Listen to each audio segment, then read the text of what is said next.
एक बार की बात है,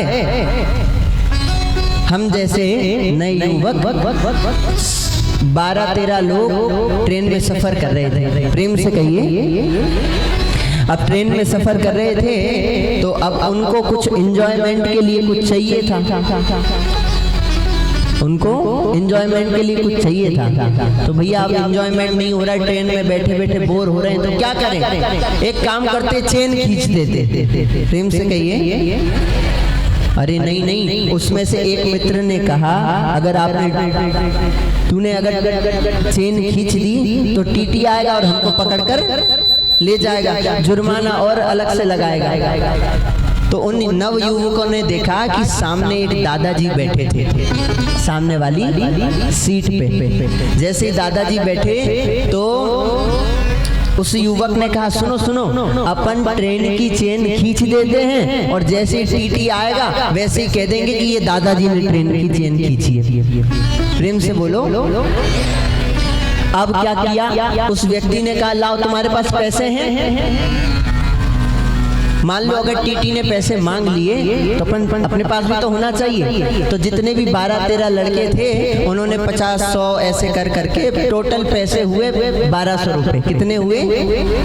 1200 रुपए हुए। और जिसने चेन खींची, मतलब जो खींचने वाला है अभी, उसकी जेब में 1200 रुपए सभी ने मिलके रख दिए। जैसे ही 1200 रुपए रखे उस व्यक्ति की जेब में, सभी नव युवकों ने मिलकर और सोचा कि अब ये दादाजी का नाम लगा देंगे। तो जैसे ही ट्रेन की चेन खींचकर सब लोग इधर उधर, दादाजी अगले स्टॉपेज पे उतरना ही था दादाजी को, और उन युवकों को जाना था बहुत आगे तक। दादाजी केवल एक या दूसरे स्टॉप पर उतरना था। जैसे ही ट्रेन की चेन खींची, टीटी और पुलिस वाले आए। हाँ भैया, ट्रेन की चेन किसने खींची? चलो जेल चलो, जुर्माना दो। तो भैया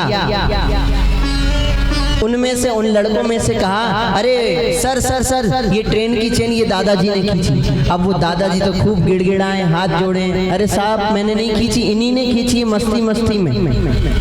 लेकिन आपने भी देखा है, जितने लोगों का बात होगा, मतलब जितने लोग टीटी को ज्यादा से ज्यादा बोलेंगे, टीटी उसकी बात तो मानेगा ना। अब दादाजी बेचारे अकेले थे और वो लोग 12-13-14 लोग थे। अब दादाजी ने सोचा, अच्छा ये हमसे चालाकी कर रहे हैं। तो दादाजी ने कहा, पुलिस वाले भी आए थे, टीटी भी आए थे, तो टीटी से कहा, साहब मैं क्या करूं, मेरी मजबूरी थी चेन खींचने की। टीटी ने और पुलिस वालों ने कहा, क्या मजबूरी थी तुम्हारी? साहब क्या करूं, ये लड़के सब मुझे मार रहे थे, पीट रहे थे, चिल्ला रहे थे, और तो और साहब इनने मेरे 1200 रुपए भी रख लिए। क्या किया?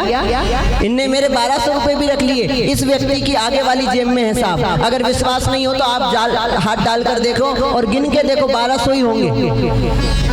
जैसे ही टीटी ने हाथ डाला जेब में, पैसों को गिना, 1200 ही हैं, और 1200 रुपए दादाजी को दिए। और उन 12-13 जितने भी लड़के थे, कॉलर पकड़ को सब ट्रेन के बाहर निकाला, सारा सामान बाहर किया और दादाजी को राधे राधे करके ट्रेन की हरी झंडी, जैसे हरी झंडी दिखाई, अब ट्रेन चली तो 12-13 जितने भी लड़के थे, हम जैसे नवयुवक, वो दादाजी को घूरने लगे। तो दादाजी अपनी दाढ़ी पर हाथ फेरा कर हुए कहने लगे, बेटा ये दाढ़ी सफेद ऐसे ही नहीं हुई।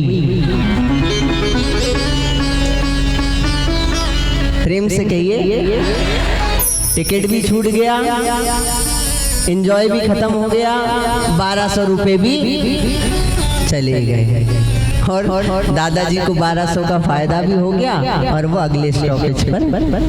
इसलिए हम जितने भी युवा हैं, बच्चे हैं, बालिकाएं हैं, बालक हैं, वह कितने ही बड़े हो जाएं, लेकिन हमसे बड़ों का कभी भी उपहास नहीं करना। प्रेम से कहिए। तो जामवंत